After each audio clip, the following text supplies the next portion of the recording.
자리에 함께 하신 여러분 모두에게 주의 은혜가 충만하기를 축복합니다. 여러분 들어보신 얘기겠습니다만 아는 자와 모르는 자의 차이는 말 그대로 크다. 아니면 아는 자와 모르는 자의 차이는 실제와 부실제다. 이렇게도 말할 수가 있습니다. 하루살이하고 메뚜기하고 하루 종일 놀았답니다. 근데 저녁에 메뚜기가 하루살이한테 야, 내일 오늘처럼 즐겁게 놀자 그랬답니다. 그랬더니 하루살이는 하루밖에 못 살아서 하루살이라나요? 내일이 뭐야? 이렇게 말했대요. 메뚜기는 내일을 알지만 하루살이는 내일을 모르는 겁니다. 하루밖에 모르는 거예요. 그러니까 내일을 아는 메뚜기하고 하루밖에 모르는 하루살이하고 이렇게 큰 차이가 있다는 얘기를 합니다. 그런데 메뚜기하고 어느 날 개구리하고 놀았답니다. 그런데 개구리가 메뚜기한테 한 해 동안 여름 내내 가을까지 놀다가 개구리가 메뚜기한테 야, 우리 내년에도 만나서 놀자. 왜냐하면 이제 동면으로 들어가야 될 상황이기 때문에 개구리는 이제 동면 상태로 가야 되잖아요. 메뚜기는 추위에 결국 죽을 수밖에 없고요. 그랬대요. 그랬더니 아까 하루살이가 얘기했던 것처럼 메뚜기는 개구리한테 야, 내년이 뭐야? 이렇게 또 말했답니다. 개구리는 동면을 하고 내년 봄에 다시 경칩이 되면은 또 나오잖아요. 근데 메뚜기는 그 해에 죽고 내년에 없잖아요. 내년을 아는 개구리와 내년을 모르는 메뚜기하고의 차이점이라고 볼 수가 있어요. 우리 예수 믿는 사람들은 천국에서 만나자, 예수 안 믿으면 지옥 간다, 이런 얘기를 합니다. 즉 죽음 이후에 천국과 지옥을 말합니다. 왜 그럴까요? 개구리가 그렇듯 아니면 메뚜기가 그랬듯 내일을 알고 내년을 알고 그러는 것처럼 우리 예수 믿는 사람들은 영생을 압니다. 믿으십니까? 누구 때문에 압니까? 예수님 때문에 압니다. 예수님 때문에 부활을 우리가 아는 거예요. 안다고 하는 것은 그거를 지식적으로 지금 어떤 경험을 했기 때문에 그런 것이 아니고 예수님이 죽으셨다가 3일 만에 부활하셨잖아요. 내가 사람들에 의하여 십자가에 못 박혀 죽지만 나는 3일 만에 다시 산다. 그랬더니 그렇게 하셨잖아요. 믿으시지요? 그 예수님이 부활의 첫 열매가 되시잖아요. 그러니까 예수님 때문에 예수님을 믿는 우리는 영생을 압니다. 즉 부활을 알고 천국과 지옥을 알고 그렇게 믿음으로 살아가게 되는 줄로 믿습니다. 아는 자와 모르는 자는 다른 거예요. 천국을 모르니까, 그들은 모르니까 뭔 천국이 있긴 있어. 죽으면 그냥 끝이지. 안 그러면 조금 또 내세를 인정한답시고 죽으면 좋은 일을 못해서 그냥 원한이 있어가지고 구천을 떠돈다네. 구천은 도대체 9개의 하늘인가 잘 모르겠는데 이렇게 그냥 공중을 떠돌아다니고 그런다는 무속신앙이 있어요. 안 그러면 어떤 사람은 용궁으로 간다네요. 저 바닷속에 용궁으로 간다고 그래요. 열반으로 간다는 이런 불교의 신앙도 있어요. 내세를 이야기하고 있지만은 다 불확실한 거예요. 불투명한. 그러나 성경은 분명하게 영원한 하나님의 나라 그리고 하나님이 주신 생명에 관하여 말씀해 주고 있는 것을 우리는 보고 있지 않습니까? 믿으십니까? 오늘 이 15장의 말씀은 이미 앞에서도 두 차례 이렇게 나눠서 살펴보았습니다마는 바울 사도의 부활에 관한 논증입니다. 바울이 누굽니까? 율법주의로 이야기하면은요, 골수분자예요. 율법의 골수분자가 바울이에요. 물론 바울 이전에 사울이었겠지요. 그 율법의 골수분자로서 사울이었기 때문에 율법에 기초해가지고 예수 혹은 예수 그리스도를 모체로 하여 세워진 교회를 박해합니다. 성도들을 죽입니다. 예수를 구세주로 못 믿게 합니다. 누가? 바울이 사울이었을 적에 그랬어요. 몰랐을 적에 그랬어요. 바울이 자기 자신이 얘기해요. 내가 알지 못할 때에 그것이 최고로 알고 그런 엉뚱 같은 열심쟁이였다. 그래서 그 율법으로는 나를 따라올 만한 열심자가 없다는 거. 그런 얘기를 사울이 스스로 하기도 했어요. 그러니까 율법으로 이야기하면 아주 골수분자고, 또 지식적으로 이야기하면은 그 당시에 최고 학문, 최고 학부를 마친 가말리엘 교법사의 수제자로 어떻게 보면 천재예요, 천재. 그 사울, 바울을 우리는 천재라고도 말해요. 그만큼 그는 놀라운 사람이었다, 그렇게 봐요. 그런데 그 천재인 사울, 즉 바울이 예수님을 만나고 그는 완전히 180도로 자신의 모든 것이 달라지게 되는 것이죠. 부정하던 것을 인정하게 되고 자신이 인정하고 최고라고 여기던 것을 음식물 찌꺼기거나 아니면은 화장실에 가서 배설시키는 배설물처럼 취급을 했다고 그는 이야기하고 있어요. 자기가 그렇게도 신봉하던 것, 귀하게 여기던 것, 정말 중요하다고 여겼던 그것을 그는 빌립보서의 말씀을 보게 되면은 배설물로 취급을 했어요.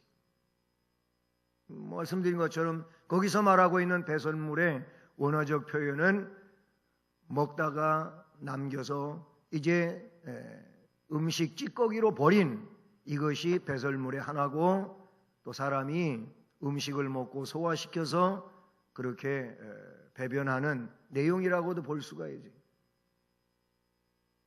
그렇게 중요시 여기던 것을 놓을 수 있었던 것은, 버릴 수 있었던 것은 예수 그리스도밖에 없었기 때문인데, 그것은 곧 예수에 대하여 그 주님의 계시로부터 그가 확실하게 알게 된 줄로 믿습니다.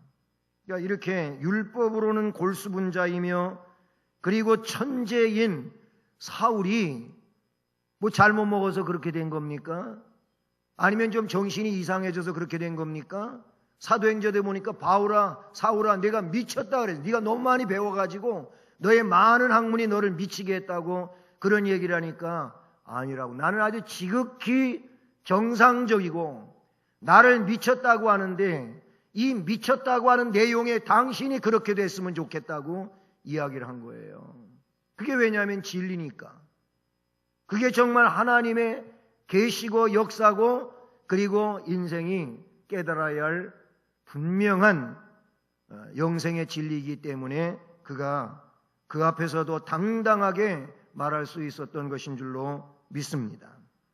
바로 그 율법의 골수분자 사울이, 또는 천재였던 이 사울이 오늘 말씀에 부활을 계속 이야기하면서 이렇게 설명해 가고 있다는 사실이죠. 그러면서 제일 먼저 말씀하고 있는 것이 뭐냐?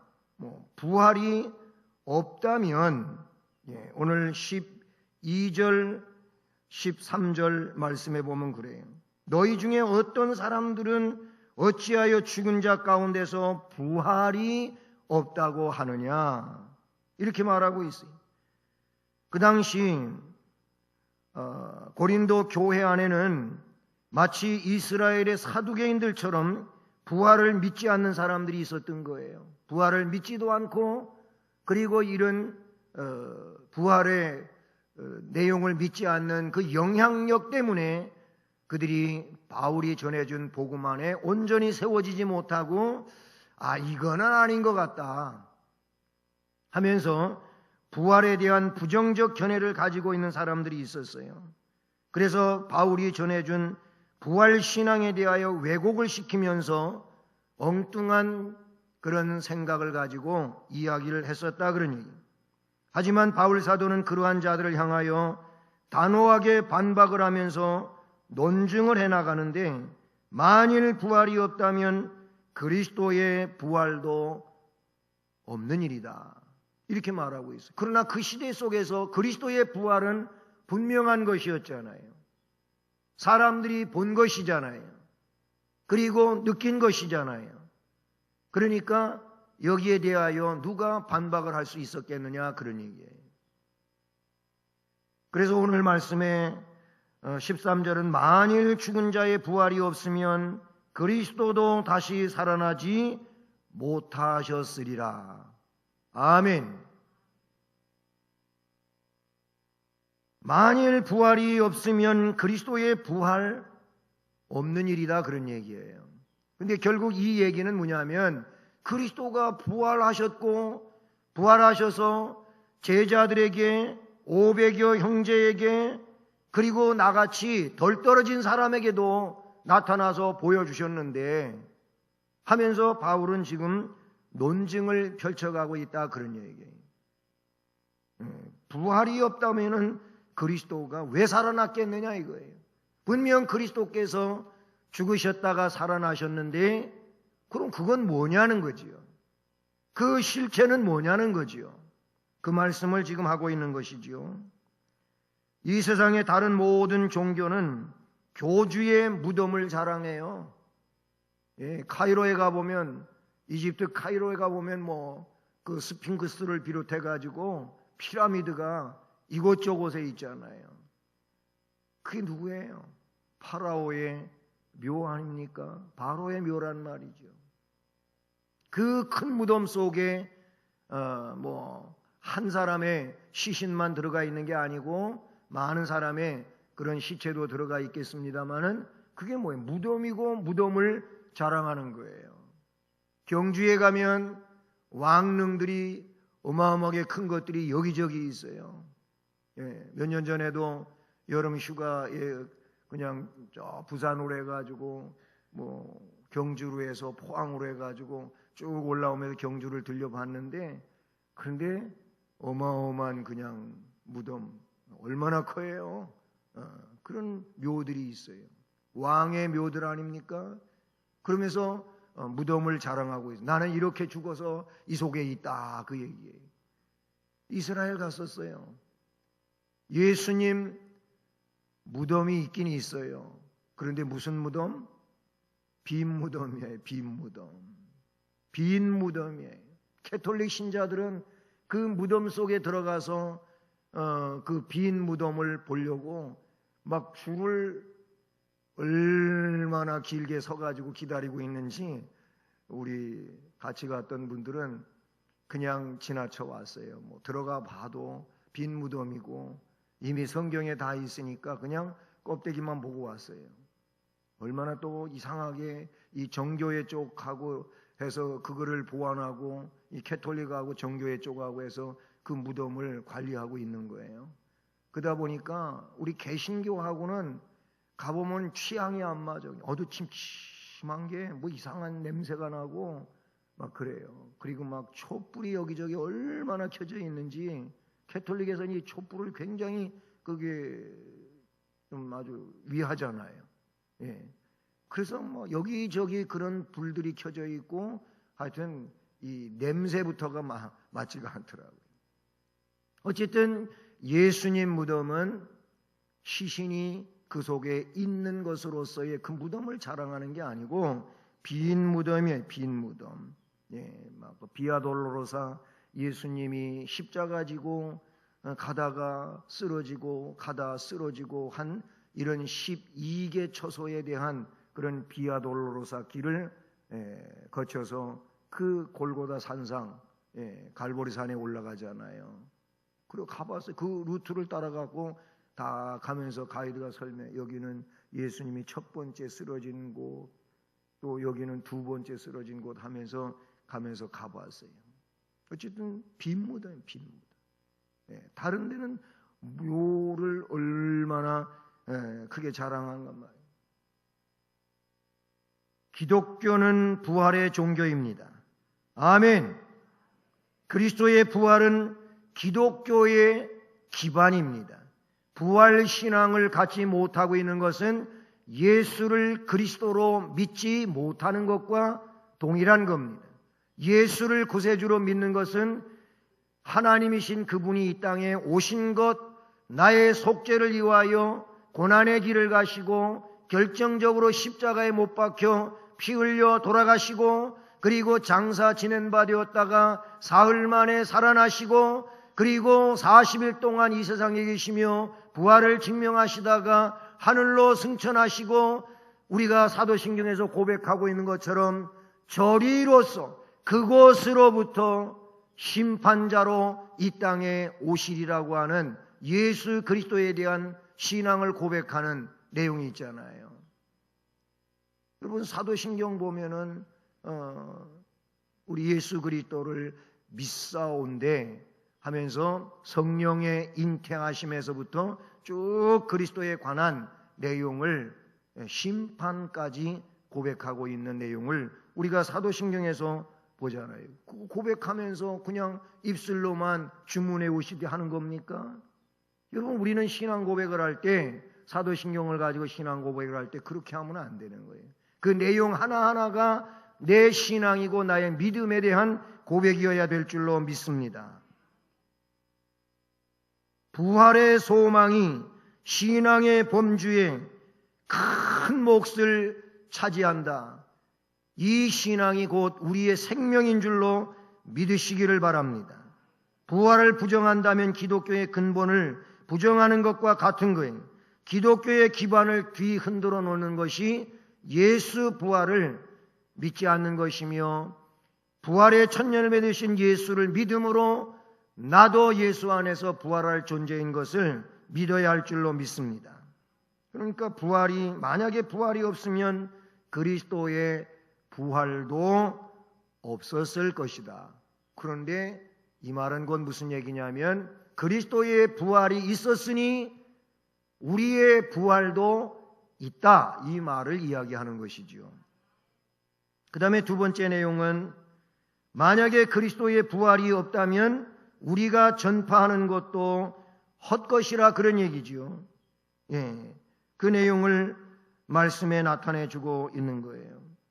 그래서 이어지는 말씀에 14절에 그리스도께서 만일 다시 살아나지 못하셨으면 우리가 전파하는 것도 헛것이요 또 너희 믿음도 헛것이며 결국 뭐예요?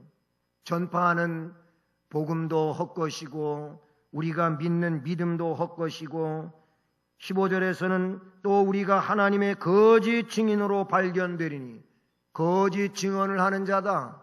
이 말을 고 김준권 목사님은 어떻게 이야기하는 것이냐면 그리스도가 우리의 구세주요 부활의 주님으로 그렇게 사실이 아니라면 그리스도는 물론이고 그를 따르는 모든 시대의 기독교인들은 최대의 사기꾼이다 그랬어요.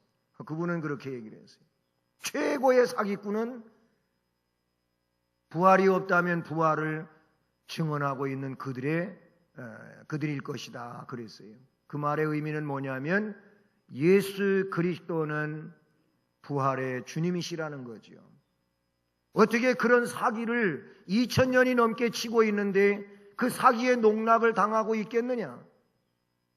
한 시대도 못 가서 거짓이라면 사기치는 일이라면 당장 무너지고 만다 그 얘기예요. 그러나 기독교의 이 부활의 진리는 사기가 아니에요. 거짓이 아니기 때문에 이거는 갈면 갈수록 나팔의 모양이 커져가듯 점점 더 커져가고 있지 전 세계를 향하여 복음이 전파되고 이 사실이 증언되어지고 있음에도 불구하고 성령 안에서 이것들을 경험하고 여기에 대한 진리를 확신하는 사람들은 줄어드는 게 아니고 더 많아지고 있지 않느냐. 그게 뭘 이야기하고 있느냐? 어떤 세뇌 교육과 사상 교육에 의하여 되어지는 일이 아니라는 거예요. 여러분, 세뇌 교육이 굉장히 무서워요. 무서운데 세뇌 교육이 시대를 거듭하며 가다가 어느 시점에 가서는 다 그 세뇌 교육은 사라지고 말았어요. 그게 인간적 세뇌 교육들이에요.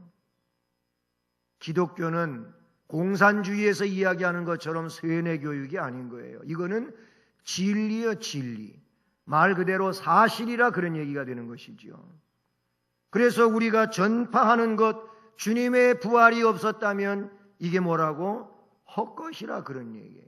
다시 말씀드리지만 헛것이 아니라는 거예요. 왜냐하면 진실이기 때문에 그렇다고 말씀하고 있는 것이지요. 요한복음 11장 25절 26절은 우리가 너무나 잘 알고 있습니다. 예수님이 나사로를 부활시킬 때, 다시 살게 할 때 일어났던 일들이지요. 예수님 말씀하셨어요. 나는 부활이요 생명이다. 나를 믿는 자는 죽어도 산다. 무릇 살아서 나를 믿는 자는 영원히 죽지 아니하리라. 넌 이걸 믿느냐? 하고 마르다에게 물어봤어요. 그랬더니 예, 믿습니다. 그가 대답하지 않았습니까? 사도행전 1장 22절에 주님은 항상 우리와 함께 다니던 사람 중에 하나를 세워 우리와 더불어 예수께서 부활하심을 증언할 사람이 되게 하여야 하리라 하고 마띠아를 가룟 유다 대신에 제자로 다시 거기에 합류시키는 내용에 대하여 말하고 있는 것을 봅니다. 그 문장 속에 보면 제자는 어떻게 이야기하고 있습니까? 항상 우리와 함께 다니던 사람 중에, 그러니까 12 제자 외에도 함께 동행하고 있었던 다른 제자들이 있었다는 얘기지요. 그 사람 중에 하나를 세워 우리와 더불어 예수께서 어떻게 되심? 부활하심을 증언해야 되지 않겠느냐. 12명을 다 만들어 가지고 우리가 부활을 목격하고 부활의 증인이 된 것처럼 가룟 유다 대신에 한 사람을 다시 보충해 가지고 그도 역시 우리와 동일하게 예수님 부활하심을 증언할 사람이 되게 해야 하지 않겠느냐. 이런 얘기가 사도행전 1장 22절에 기록이 되고 있어요. 빌립보 3장 10절과 11절에 내가 그리스도와 그 부활의 권능과 그 고난에 참여함을 알고자 하여 그의 죽으심을 본받아 어떻게 해서든지 죽은 자 가운데서 부활에 이르려 하노니. 할렐루야. 바울 사도가 부활의 신앙을 가지고 고백하던 내용을 우리가 보는 것입니다. 그러니 그리스도가 부활하지 않았다면, 그 그리스도의 부활이 없었다면 우리가 전파하는 것도 다 헛것이며 거짓 증인이 될 것이다. 이렇게 이야기하고 있어요. 여기서 말하고 있는 헛것은 헬라어 캐논인데 이 내용이 어떤 의미를 지니고 있냐면은 아무것도 없는 외형적인 것, 그런 얘기예요. 속에 뭐가 있어야 되냐면은 그 내용이 있어야 되는데 내용은 없는 껍데기만 있는 것, 이게 여기서 말하고 있는 헛것이라고 하는 의미다, 그런 얘기예요. 다시 말하면 예수 그리스도의 부활이 없다면 결국 증언하는 이 내용에 있어서 믿음 아니면 전파 다 헛것이라 그런 얘기죠. 그냥 내용 없는 그런 외침에 지나지 않는다고 이야기하고 있는 겁니다. 바울은 부활을 부정함은 자신의 신앙의 근거를 허무는 모순된 주장이라고 지금 말씀하고 있는 것이지요. 그 다음에 세 번째로 18절 말씀에 근거해 보게 되면 부활이 없으면 죽은 그리스도인은 모두 망한 존재다, 이렇게 표현하고 있어요. 18절에 또한 그리스도 안에서 잠자는 자, 죽은 자를 말하지요. 그들도 다 망한 자다 이렇게 말하고 있어요. 여기서 망했다고 하는 것은 그 죽음으로써 모든 것이 이제 끝나고 만 존재다 그런 얘기예요. 그리스도의 부활이 없다면 이미 죽은 자들 다 끝난 사람들이다. 모든 상황은 종료되고 더 이상 아무것도 없는 그런 상황이 되고 만다. 이렇게 표현하고 있는 것이지요. 여러분, 부활이 없다면 그리스도를 믿다가 죽은 자들도 세상 사람들과 별반 다르지 않다는 그런 얘기가 되지요. 그러나 이 말씀은 전혀 그렇지가 않습니다. 왜냐하면 그리스도는 이미 그 시대에 살아나셨으며 그 살아나심을 증언하셨고 보게 하셨고 느끼게 하셨고 그러면서 그것을 보고 그리고 만난 자들로 하여금 나가서 증언할 수 있도록 성령으로 그들에게 담대함을 주셨고 지혜롭게 역사하신 줄로 믿습니다. 그래서 말 그대로 목에 칼이 들어와도 전한 거예요. 죽으면서까지도 증언한 거예요. 스데반도 그 죽음의 그 자리에서 죽는 자리에서 아직 숨이 끊어진 상황이 아닌 그 상황에서 뭐라고 합니까? 예, 저 보좌 우편에 계신 주님을 내가 본다는 거예요. 할렐루야. 그러니까 스데반을 돌로 친 자들은 더 뿔난 거지요. 이 헛소리 한다고. 못 본 자들이 하는 짓이에요. 알지 못하는 자리 행하는 행위에 지나지 않는다는 것이지요. 마지막으로 뭘 이야기합니까? 그래서 19절에 만일 그리스도 안에서 우리가 바라는 것이 다만 이 세상의 삶뿐이면, 세상 살다가 그걸로 끝나는 일이라면 그리스도인들은 세상의 그 어떤 사람들보다도 더욱 불쌍한 자다 그랬어요. 왜? 믿지 않는 사람들은 내세에 대하여 인정하지 않고 부정하니까 그냥 최고로 즐겁고 내가 원하는 대로 그냥 그 원함을 따라 만족하게 살다가 죽으면 그게 최고지, 이런 거 아닙니까? 세상에서 뭘 그렇게 경건하게 살려고 애를 쓰고 그리고 말씀을 따라 가느라고 저촉받고 할 거 못하고 그러고 사냔 말이에요. 그러면 그게 이 세상에 살다가 더 이상 아무것도 없다면은 그렇게 사는 게 굉장히 바보스러운 짓 아니겠습니까? 바울은 그걸 말하는 거예요. 그렇다면은 그냥 어떤 사람들보다도 더 불쌍한 사람이다 이렇게 말하고 있는 거예요. 그러나 이 말씀은 그게 아니라는 거예요. 분명코 세상에 살다가 죽으면 하나님의 영원한 나라가 있고 멸망의 장소가 있다. 그래서 하나님 말씀을 따라 믿음을 가지고 경건하게 산 사람들은 영생의 천국에 가지만 그렇지 않은 사람들은 불행하지만 멸망으로 떨어질 수밖에 없다고 하는 거예요. 이거를 그리스도 안에서 우리가 바라는 것이 다만 이 세상의 삶뿐이면 모든 사람 가운데 우리가 더욱 불쌍한 자라고 그렇게 이야기하고 있다는 사실이죠. 그렇습니다. 이 말씀 속에는 이 세상에 불쌍한 자들이 존재함을 암시하고 있다는 사실입니다.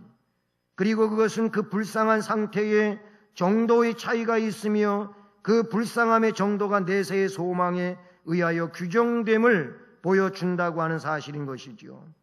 사람들은 누구나 소망을 가지며 그 소망 때문에 고통의 가장 큰 요소들 중에 하나인 절망을 이겨나가기도 합니다. 영원한 소망이 아니라면, 이 세상의 유한한 소망이라면 그렇게 큰 의미가 없잖아요. 여러분, 우리는 세상에서 가장 불쌍한 자가 아니라 이 세상에서 예수를 믿고 영생을 믿고 부활신앙 안에 살게 되었으므로 가장 행복한 영생의 백성이 되는 줄로 믿습니다. 이것이 바로 부활신앙으로 우리에게 격려하며 위로하며 소망 안에 살게 하시는 은혜로운 내용인 줄로 믿습니다. 여러분, 다시 말씀을 드리지만은 예수를 구세주로 믿는다면 그의 하나님이 인간 되심과 날 위하여 속죄자 되심과 그리고 죽음으로 끝난 것이 아니라 죽음을 이기고 다시금 부활하여 생명으로 우리에게 생명을 주시는 영원하신 하나님이신 줄로 믿습니다. 이 믿음이 오늘 우리의 믿음인 것이며 그 믿음으로 세상을 이기며 살아가는 은혜자가 되어야 할 줄로 믿습니다. 이 은혜를 가지고 앞으로의 삶을 살아갈 때 충만한 은혜 안에서 살아가는 우리 모두가 되기를 주님의 이름으로 축복합니다. 사랑의 하나님 아버지, 감사를